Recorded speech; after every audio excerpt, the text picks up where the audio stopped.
most of the diligence is done out of house. So you're hiring a accounting firm to do maybe a quality of earnings, or maybe even some deeper work than that. And you're hiring a law firm to do all the legal due diligence and the documentation.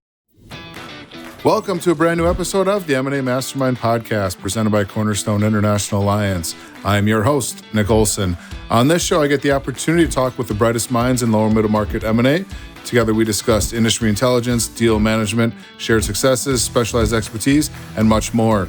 If you serve the small to medium-sized business owner, this show will offer you tactics and insights you can use and implement now to become a master in M&A. There's really only two types of people. There's either assholes or assholes in recovery. When you read the actual writing on our website, it's a lot more nuanced than people think. When you hear people say, well, we have a no assholes rule, is like, okay, we're good people. Those are bad people out there. We only deal with good people like us. That is not at all our mentality. We're all messy creatures. We're all, we expect to have conflict in relationship. We're not perfect. We say sorry a lot. I think the difference that we try to make is are you trying to become somebody? Are you locked into who you are? And are you purely self-interested, especially in the short term, about what, everyone, look, it's got to be good. It's got to be a win for everyone. Every deal has to be a win or it doesn't work. Hey, everybody. Welcome to a brand new episode of the M&A Mastermind podcast. My guest today is the CEO and founder of Permanent Equity, who takes a very much different approach to purchasing businesses, which we're going to dive into here today. And they're based in Missouri, founded in 2007. Outside of work, my guest here, Brent, is raising his three daughters, so a girl dad, love that. Working on his tennis and golf game and just helping business owners from a long-term approach, really, get that true partner to help them grow their business. So please welcome my guest today, Brent Beshore. Brent, thanks for joining today. Hey, thanks a lot for having me. I appreciate it, Nick. All right, I'm excited for the conversation. Like I said in the opening, Permanent Equity, you founded this group back in 2007. Take us through why, kind of your approach, why you created this firm back in 2007, and what is your approach that you guys take, which is so unique in comparison to others out there, on how you're looking to find the right businesses, how you're going to grow them, how you're going to stay in them for the long term. Kind of give us the elevator pitch there. Yeah, well, first of all, Permanent Equity is very emergent, so I'm not a finance guy. In fact, I joke that I'm the Forrest Gump of private equity. I've never taken a finance class in my life, never worked at another firm, don't tell anybody, but I can barely open up Excel. I mean, it's whatever the opposite of traditional finance is, that's probably me. Yeah, I started a business. I was an operator, and when I had the opportunity to buy a business, I as close to accidentally bought a business as you could, and that was actually the genesis of the firm, Permanent Equity, really started with companies I started in 2007 to kind of 2010. And then 2010, February 1st, I bought the first business and bought it with an SBA loan. Had no idea what I was doing. I mean, I know a lot of M&A advisors on here listen to this. I mean, this is how little I knew. My lawyer said, hey, we got to do diligence. And I literally Googled DO diligence. Like, I had no idea what I was doing. And so, I could regale you with story after story of, me furiously Googling terms and topics and things and, trying to figure out what the heck was going on. Bought that first business in 2010 and did real well with it. Ended up paying back the SBA loan real early. A buddy of mine, I remember it was probably 6 months after I bought the business, he said, hey, you did a private equity deal. You know what? I Googled private equity. I literally didn't even know there was something called private equity when I bought that first business. So it's from these very auspicious beginnings that Permanent Equity emerges from the primordial ooze of the Midwest. Yes. And so I started another business in the interim, and then in 2015 bought another couple businesses out in Arizona. We bought the nation's largest single location swimming pool builder, and did well with that acquisition as well. We had a track record of, we'd started some things, we'd bought some things, and had just done it all with internal cash flow. I joke that Permanent Equity really started as the world's smallest family office. And so we started getting noticed kind of in 2015, 16, and we got approached to take investment. We initially said, hey, we don't have any desire to do a traditional 2 and 20 structure. We want to be long-term. We're not big fans of debt. I mean, I knew as an operator how difficult it was to just operate anyway with this in a small business. When I had that SBA loan on the first business I bought, it was incredibly stressful to operate that with the SBA loan on it. And I just really felt like it was a better structure not to have debt on the business. And so, I said, hey, I don't want to do the traditional model at all. I have no interest in that. And they said, the person I was chatting with at the time said, well, why don't you just create whatever structure you want and we'll tell you if we can do it. And so that's what I did. I presented the structure and they said, looks great, let's go. And I said, well, what now? And they said, well, we'll help you raise the money. We know a bunch of rich people. And I was like, that's great. It's one less thing to worry about. And that's what we did. So in $50 million raised in 17, and then we raised $300 million in 19 in this really unusual structure. So we raised funds. So to be clear, I mean, we're private equity. We buy equity in private companies. We're buying a majority stake typically in these transactions. But we're doing it with a fund that has a 30-year initial term and duration. So we don't have to do anything for 30 years. We're just doing whatever's in the best long-term interest of the business and our investors and the firm. And then we're typically use no debt in our transactions. So we're buying with no intention of selling the business. We're not using any debt. We're doing all of the diligence in-house, which makes us really quick and efficient at how we diligence. So we've made a lot of investments on the team that are highly unusual at our size, and really trying to treat people well long-term and build long-term meaningful partnerships and relationships and compound together for a long time into the future. And so, compared to traditional private equity, I mean, when we get in competitive situations, everyone else kind of looks the same. They're going to say the same, value add improvement, da da da da. They're going to put, roughly the same amount of debt on it. They're going to, do the same kind of thing. They're going to have the same time horizon. And then, we kind of look like Big Bird at the end of the table, very, very different than everyone else. And some people like it and some people don't. And I think that's great. I mean, we try to select for people who we're a good fit for. And for a lot of people, look, if all you care about is getting the highest dollar, you don't care what happens next to the firm. It's a very straightforward deal. It's uncomplicated. We're not a good fit. We're an excellent fit because of the duration that we can hold things. If there's some fur on it that makes it maybe something that debt wouldn't be a good idea, obviously, on it, or it's unleverageable, we're a really good fit. If there's some complication around the deal that, taking it up through a traditional committee structure at a private equity firm, you always think about like, what's the actual process like internally? And we bought some things that would be difficult to get through committee, let's put it that way. Or we do really well if the owner cares really what happens to the business, what happens next, and wants to stick around for a long time. So, the largest transaction we've ever done was a father and a daughter. Daughter wants to be in the business for the next 25, 30 years. It's really important who buys that business and that their visions align. And so really our structure gives us the flexibility of being able to do whatever makes sense. We're not a forced actor. We're not a forced buyer. We're not a forced seller. And we can just do whatever makes the most sense, and it's good for everyone. So.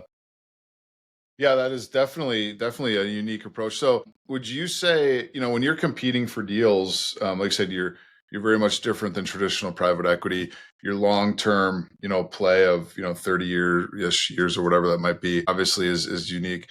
Are you competing more against like a strategic buyer when you're for these businesses, as more of like a long-term play in that regard? Like, how do you view that? Yeah, I mean, we are kind of a weird different even from strategics, because most strategics are going to subsume that business up and take it and kind of, wipe away a lot of the, if they're a community employer, they're going to, put the jobs elsewhere potentially. They're going to, subsume the brand up into maybe a master brand and have the brand go away. When strategically in that kind of setting, when we're competing more against strategics, it is actually good for us because we say, hey, if you want to keep the firm independent, if it's important, again, to you to be a community employer, if you want to keep the same staff intact. I mean, we have a history of not really not coming in and changing these businesses a ton. I mean, obviously we'll help augment and we want to accelerate the success that the business already has, but we're not coming in and doing a 90, 120 day super aggressive plan. We're not cutting a big chunk of the executive team. We're not relocating assets. We're really trying to keep these things intact. And if we do our jobs well, we're selecting for people who are already successful and would be successful without us. And hopefully we're adding some unusual talents and relationships to the table that help accelerate growth. So yeah, it's a very different pitch kind of against a strategic versus against private equity. But I mean, we're really not in either bucket. And I mean, there's not many groups out there that are like us in kind of the way we think about things. What is like the profile of the types of businesses you guys are looking for? I said, like, with our audience and understanding you guys better, I know this could be a unique fit for a lot of these deals out there in the market right now. So just for the audience's perspective and understanding, what do you guys, what type of businesses you looking for? Maybe size, revenue, structure, like all that sort of stuff. Yeah. Yeah. So we've got 16 businesses in the portfolio right now. It really spans construction, aerospace, business services, manufacturing. So it looks like the island of misfit toys when you look at our website of what we have. The common theme in it is like we like to find things that there's a really good core value there, but it's usually kind of obscured or covered up by something that's maybe, we think of it as like kind of the table stakes of business hygiene, or the almost like the everything tastes like chicken layer of business, where it doesn't matter what business you're in. You got to do these things well. We're typically looking for, an owner that's either retiring or has a clear vision of how they want to kind of progress the firm forward. And from a size perspective, we're typically at the very low end, $3.5 to $4 million of free cash flow earnings, kind of in that range. The largest deal we've ever done was 17 million of earnings at close. So that's pretty big wide range there. But we're writing anywhere between $15-20 million check on the low end. We can write up to $100 million check on the high end. So we have real firepower. And again, we're not using debt in our transactions. So we're like the surest bet out there in the market. Like when we go under LOI, I mean, there's no checkoffs, there's no nothing. We don't have to go gather the capital. There's not a big committee. It's very straightforward. The decision makers are in the room. If we say we're going to do something, we do what we say we're going to do. We have the capital to do it. We have the staff to diligence it and document it, all in-house. And we just try to be as efficient as we can to go to close. In terms of the types of businesses we're looking for, really it's agnostic in industry. We kind of maybe have two kind of dominant themes that we play. Either one where there's some sort of, I would call it light distress, but it has nothing to do with the core business. So, we've gotten into issues where, I remember when we looked at, we own the nation's, or actually probably the world's highest end matchmaking firm. So executive search, but for love. It's a fascinating business. I never thought I would own it. I remember the first bet that business came to me, I was like, there's no way we're going to buy that business. That is a weird business. Well, you look at that business and they try to go out to market and sell it, and it just wasn't catching. You can imagine trying to go take that business through traditional private equity committee structure. And it's like, wait, what are we buying? And what are the assets? And how does that work? Now, we love it. It's a great business, but a bank would never put debt on that business. And a committee would never approve that business. And that's one where we can come in and we can say, hey, we understand that this is a great business. We can do the work underneath it to understand it. And we're not looking to put debt on it, right? So I would say there's usually one type is like there's something unusual about the business that makes it more difficult to sell than you maybe would normally have it. Or there's some real specific talents that need to be done. We had another one of our businesses that we bought successfully. I remember the banker coming to us and saying, hey, to be frank, this is run by an older couple and who have not done things maybe the way they should have. They've lost count of inventory. There's been some irregularities with their accounting. It's just got a lot of fur on it. And to be honest, we've tried to sell it for a while now, and it just is not something. But it's a really great business. Like we've got to know it's a really, really good core business. Like that's something that we like to hear is, okay, hey, it's a really good core business, but there's a lot of work that needs to be done. Like we're going to get out our pooper scoopers and start shoveling, right? Like that's what we do for a living. I would say that's one archetype. And then the other archetype is the seller who wants to stay around for quite a while and has family members in the business, is a community employer. It matters deeply who buys the business. We do real well with those people as well, because we can offer a clear path to, hey, the day after close is going to be like the day before close. We're going to get to know your people. We're going to maybe augment around them, but we're not going to come in and cut and level set and not do all the things that maybe traditional private equity is known for doing. So, I think that people find us a much more kinder, gentler form of private equity. I noticed when you talked about the type and size of the business, you did not use EBITDA. Tell me about that. Yeah, I mean, look, EBITDA can serve a function, right? But it obscures the reality, which all investments are nothing more than the present value of future cash flows, right? We call that beer money. It's kind of the colloquialism that we have in our office. We joke with our investors because of our fee structures. We take no fees of any kind, no reimbursements of any kind. There's literally no cash that come to us except for as we return cash back to investors, we get to take a percentage of it. So we call that beer money because if you can't buy beer with it, we don't charge fees on it. And that's just kind of a term that we use in our office to talk about, okay, really at the end of the day, what matters is how much cash can you take out of the business? Do you have discretion to take out of the business and to buy other stuff with, or to reinvest back into the business? So yeah, I mean, look, we'll use EBITDA as a rough proxy, but really what we want to get down to is what is the true discretionary free cash flow of the business? That's the metric which we're valuing a lot of businesses. This episode of the M&A Mastermind podcast is powered by Cornerstone International Alliance, where leading M&A firms come together. As part of this international network, you get access to global opportunities, over 200 M&A experts, enhanced collaboration and knowledge sharing, and some of the best M&A tools and resources available, all to help you take your firm to the next level. Ready to join this exclusive network? Visit cornerstoneia.com/new member today. Love that term, beer money. You got a lot of cool, interesting terms. I know one other thing that, in my opinion, and I told you I was talking offline that we look at this too, and I'll use it in a different word, but you got the no jerks rule. That you got, like, you don't have time for people who are like. Tell me a little bit about that and what that mentality looks like for you guys. Yeah, well, so if you go to our website, this term's thrown around, right? We actually say asshole, right? So we say we have no assholes rule. We say that intentionally to get people's attention because there's really only two types of people. There's either assholes or assholes in recovery. And when you read the actual writing on our website, it's a lot more nuanced than people think. I think the traditional, when you hear people say, well, we have a no assholes rule, is like, okay, we're good people. Those are bad people out there. We only deal with good people like us, right? That is not at all our mentality. Like, we're all messy creatures.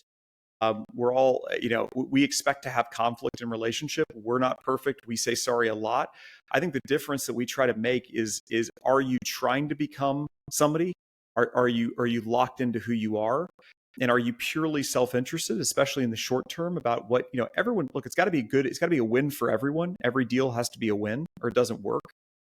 But there's a difference between trying to grind on somebody and get the most as quickly as you can from them and purely act out of your self-interest without regard for another, versus taking other people's opinions into account and trying to empathize with them and trying to learn and grow as a human. And so, yeah, I would encourage people, if you get a chance, to go on the website and read the piece. I think it's very different than people would assume. Right. Absolutely. It's like you said, it's something that differentiates you guys, a different perspective. And, that's kind of the whole theme here, is a different perspective on private equity that you guys are doing now. You had mentioned you have a team in-house that can, really streamline due diligence. Kind of talk about that. Yeah, well, one of the things that we think about a lot is just the reality of how incentives are set up. And one of the things that's confused me about traditional private equity and how firms are structured is that most of the diligence is done out of house. So you're hiring a accounting firm to do maybe a quality of earnings, or maybe even some deeper work than that. And you're hiring a law firm to do all the legal due diligence and the documentation. And while that works, the incentives of both of those parties are to basically cover their ass, right? I mean, that's they're not there to actually get the deal done. Now, look, there's a lot of really good accounting people that do that work. There's a lot of really good lawyers. So I'm not impugning the industry. What I'm saying is the incentives are at most firms, for most people, is just to make sure you don't make a mistake and don't get sued. It's not to get the deal done. And it's to nitpick every little thing. And look, I learned this early in my career before we had brought an in-house team in. I'll never forget one of the first deals I did. I got a call from our lead attorney, and he was like, "Hey, you can't close the deal. Deals needs to be off. We got to delay closing." I was like, "Oh my gosh, what happened?" And he's like, "We have this issue with a lien on one of the properties, and we can't close the deal." And I was like, "A lien on one of the properties? Like we're leasing the property. Like, what does it matter if there's a lien on one of the properties? Like, who cares?" And he's like, "Well, it could have liabilities. What if it gets repossessed and blah, blah, blah." I was like, "But we have a lease in place." And he's like, "Well, it could be like up to a $50,000 issue." And I was like, "We're talking about a $25 million transaction that has taken 8 months to get to the finish line. And you're saying I need to put that at risk over a $50,000 issue?" And I said, "Okay, what are the odds that pops up?" And he's like, "I don't know, probably 5%. And I was like, "Okay, multiply 5% by $50,000. Right? $2,500 is the expected negative value of this decision. And you're saying I should delay all of this for $2,500? And he was like, "Well, I mean, I see what you're saying, but I can't recommend you move forward with the deal." And I'm like, I don't care. Like, close the deal, right? It made me realize was that again, I totally understand why, but attorneys are hypersensitive to risk. That's why they're an attorney. They've seen all the bad things. That's why they're attorneys. They're not there to close the deal. And then on the other side, on the accounting side, when you actually dig into who does the actual work, I'll never forget, getting a quality of earnings back. And I was like, this doesn't tell me anything I don't already know. Like, who did this work? And they're like, oh, well, Jim, the senior partner, did the work. And I was like, oh, okay. And I talked to Jim, and Jim's like, well, it wasn't actually me. It was actually Bill, who's the VP of, whatever, who did the work. And I was like, okay, well, I'll talk to Bill. And then I talked to Bill, and it's like, well, actually, it's little Jimmy, who just got out of school, who did the work. And it's like, okay, so how the actual work's done is little Jimmy, who just got out of school, gives the work to Bill. Bill looks over it, approves it, and then moves it up to the senior partner. And then that guy puts his mark on it, and it's sent off. So the people that are actually doing the work aren't super knowledgeable, aren't well educated in what we do, and don't have any incentive. Their incentive, if you think about Jimmy's job, it's how do I crank as much work as I possibly can as quickly as I can. The guy's probably up, working 18 hours a day on Adderall. Like, is that the guy who I want to be, doing the financial diligence on the firm? Like, no. And so, again, I just think about the world in terms of selection biases, and those are terrible selection biases to have. Now, again, I get it. A lot of firms do it this way, and a lot of work gets done, and it's fine. We just think there's a better way. And so what we did is we went out and found the very best people we possibly could. It took us a long time, and brought them in-house. I mean, our CFO used to be the state auditor for the state of Missouri. She was runner-up for governor. Like, our in-house attorney was the managing partner at a massive law firm who was in charge of the M&A practice. Like, we brought them in-house because we care deeply about getting to know these businesses, because we're not going to flip them in 2, 3, 4 years, right? We're going to hold on to these for a long time and partner for a long time. So why in the world would we want to have all the knowledge be based outside the firm? We want all that knowledge to be locked in the firm, and we really want to get to know these businesses intimately. And so that it allows us, both in terms of quality and in terms of the actual knowledge, to be done at a far superior level, in my opinion. Now, I would imagine there's a whole lot of cohesiveness within your group too, doing these deals after deals, know what to look for, kind of have that experience together over a long period of time in many deals. Yeah, I mean, I think so. I mean, I think we've only gotten better at what we do. I mean, each deal we learn what not to do again, all over again. So, after time, you hopefully accumulate some knowledge. Well, and then it talks about the efficiency of the due diligence, because due diligence can take a long time if you let it, right? Have you had any feedback, or just, from either, whether it's business owners or other, M&A firms that have been on the sell side, about how due diligence has gone working with you guys, and, and like how quick it was, or, have a good experience that way? Yeah, I mean, I think that, look, deals are always hard, right? There's always conflict. There's, roughly 400 things you have to decide on. It's kind of the way we think about it. And I mean, I'm preaching to the choir here. You all do this for a living, so Yeah, I mean, I think overall the feedback we've gotten is that diligence is never pleasant. It's not, but we try to make it as pleasant as it possibly can. We always say to the seller and the seller's helpers that, like, we'll never be the slow ones. So we'll move as quickly as you want to move. We'll turn things as quickly as we possibly can.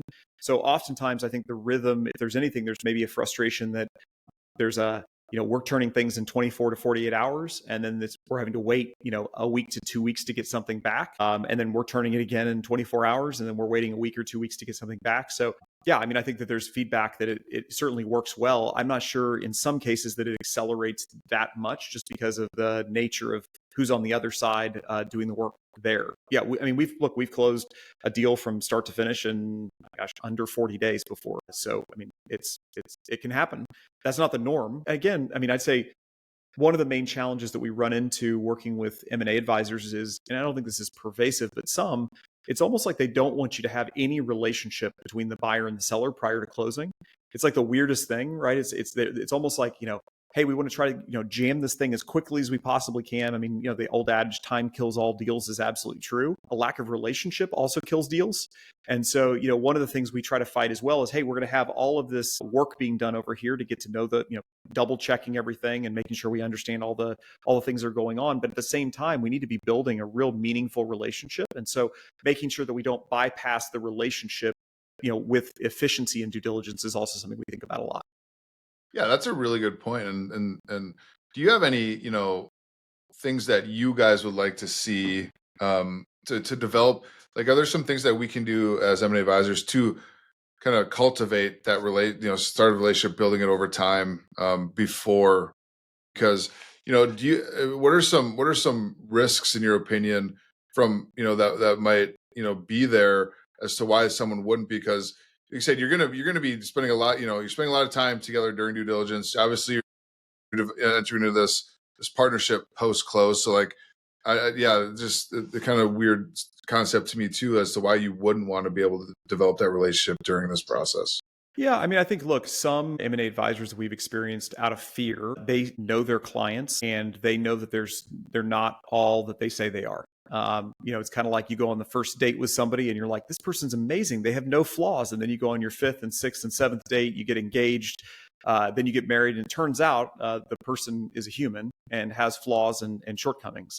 And I think that there's some fear that M&A advisors are of like, okay, the only way this deal gets done, or it has a higher likelihood of getting done, if we can almost, kind of present that first date, gloss to the buyer for as long as we possibly can, get them pot committed, and then, hopefully they don't find out who they're really getting married to until after close, and we've gotten our fee, and Godspeed, they'll work it out. That's at least the impression that I get.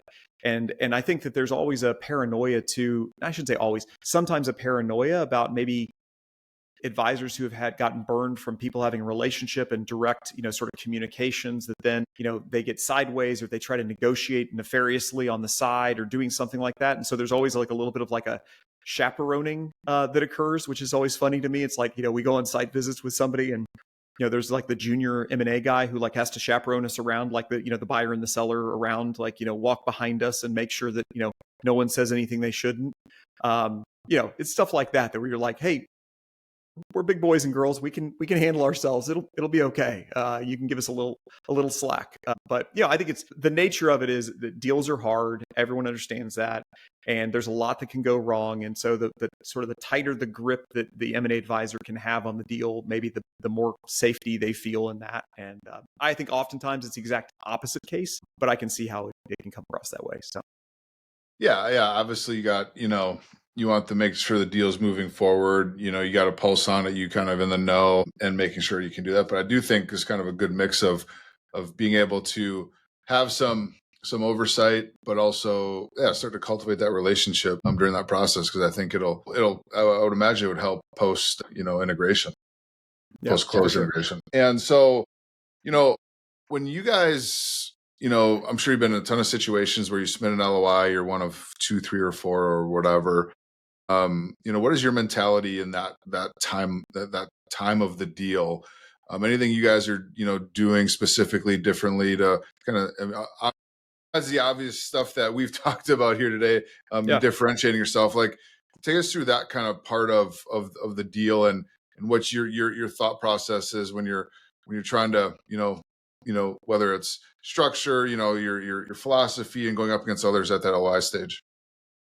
Yeah, I would say when it gets kind of at least the finish line of the deal making process, we just try to ultimately decide on what is ultimately the price we can pay, and really hold firm to it. We're not big on adjusting a ton. When we make an offer, it's very solid offer. We have the capacity to do it. We do what we say we're going to do.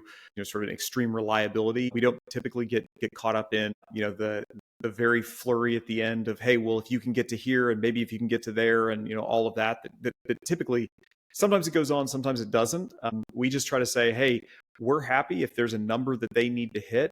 Maybe we can figure out a structure, but you tell us the price if that's what you need to do, or otherwise we're just going to tell you, here's kind of what we can do. We just try to be plain about it. Like, what you see is what you get. We don't play games. We're not trying to pull one over, or position ourselves in such a way to win the LOI, but not to close. I mean, that's one of the things that drives me crazy about how other firms we've seen do it is, they'll intentionally overbid to knock out all the competition, make a big promise, and then they have no desire, no intention to actually, close it. And so, we just try to be, again, having a reputation for extreme reliability. We say, hey, if what you told us is true, and we obviously have to double check that in due diligence and make sure it's true, but here are the key, and we even will say, here are the key factors for us, and what our bid's based on, and making sure that everyone knows, hey, if these things change, then our bid's probably gonna have to change, or the structure's gonna have to change.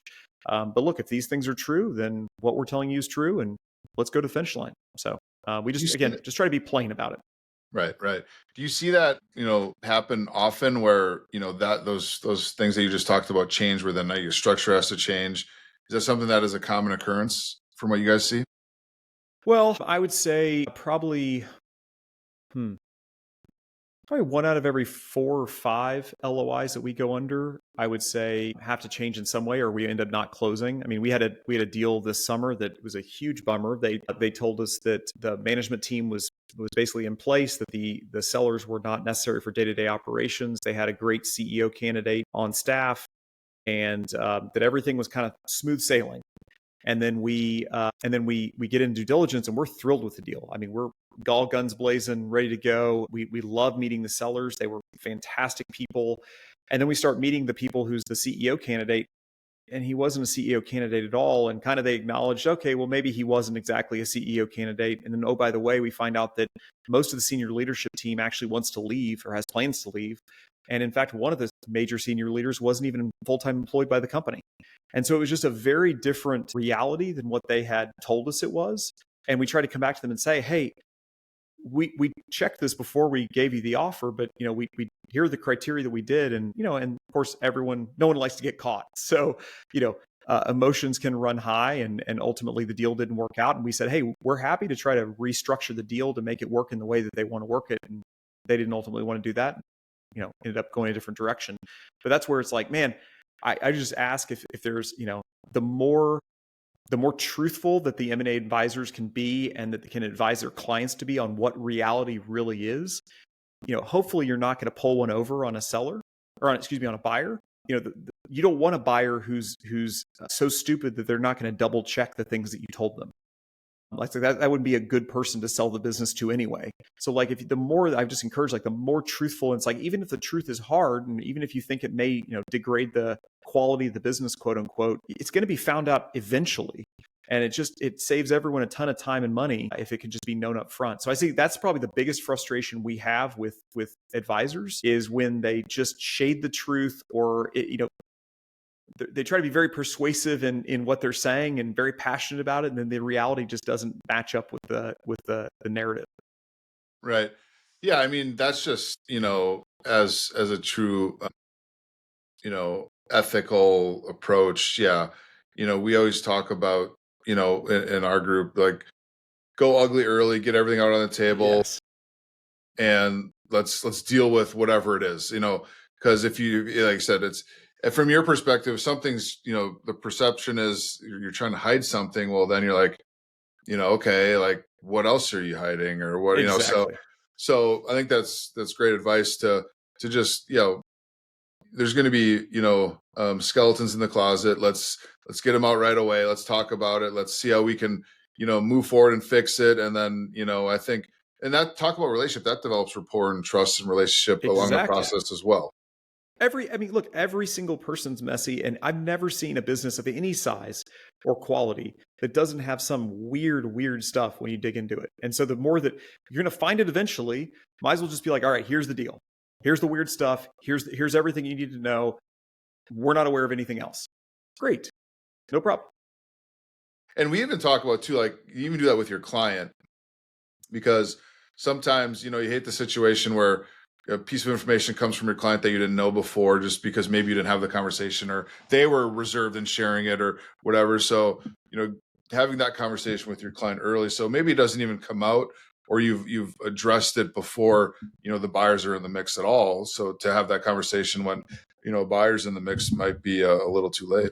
And so, what would, and Brett, this has been amazing. It's definitely always great to get a unique experience, and you guys are in it for the long haul and a different approach. You got your own team and who do an amazing job. So, what would the pitch be to our audience as to why consider you guys? Why would we want to put these opportunities in front of you guys to make sure that we're finding the right opportunity, but that you guys get a chance to look at these and show your differentiation? Yeah. I mean, I would say, look, we try to be extremely reliable. Again, I keep coming back to that. Just do what we say we're going to do. We're well financed. We've been doing this for a long time. We've got a team who's excellent at what they do. We're probably not going to be the highest bidder, but we'll be right in the ballpark. of the highest bidder.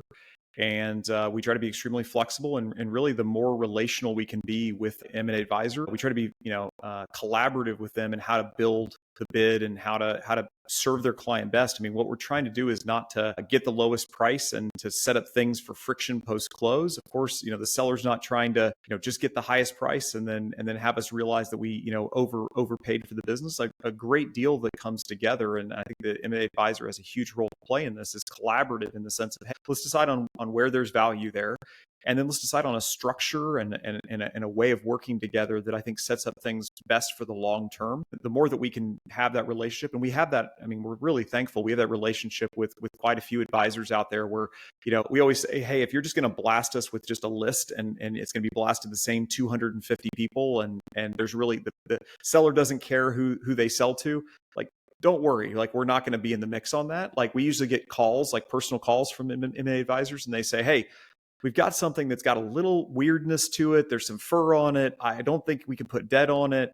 The seller really cares who they sell to. Price is important, but it's not the most important thing. They really care about culture and keeping the company intact. Those are the calls we love to get and say, hey, let's look at it. Let's get collaborative on how this could work and try to make something happen. So we just try to be extremely relational. The whole firm's young. I mean, I'm 42, plan on doing this for the rest of my life, been at it for a while. The whole team's young here. We want to develop those good long-term relationships and ultimately serve the M&A advisors by doing things that maybe they couldn't get off their plate any other way. And we're excited to do them with them. So, yeah, amazing. That's a great description. And make sure to check out Brent and the team at Permanent Equity, and hopefully you guys can do some deals together. Brent, thank you for joining the show here today. Where can our listeners find out more about you guys? Yeah, permanentequity.com is our website. I mean, I'm not on Twitter as much as I used to. I'm at Brent Beshore on Twitter. I'm not on there as much as I used to. On LinkedIn, I mean, kind of all the places you'd expect to find us. But yeah, feel free to reach out. Happy to get connected if anybody wants to. All right, Brent, appreciate it. Thanks everybody for joining this episode. Listen to our conversation here today. Make sure to like and subscribe and comment. All those things help us share this episode with all the people you think might benefit from our conversation here today. Make sure to tune in every Thursday for a brand new episode. And again, thank you for joining and subscribing and tuning in every week. Thanks. Take care, everybody. Thank you for joining us on this episode of the M&A Mastermind Podcast, and a special thank you to our presenting sponsor, Cornerstone International Alliance. If you enjoyed today's discussion, don't forget to like, share, and comment. We'd love to hear your thoughts. Make sure you hit that subscribe button so you never miss an episode. We'll be back next week with more insights, strategies, and real-life experiences to help you take your M&A game to the next level.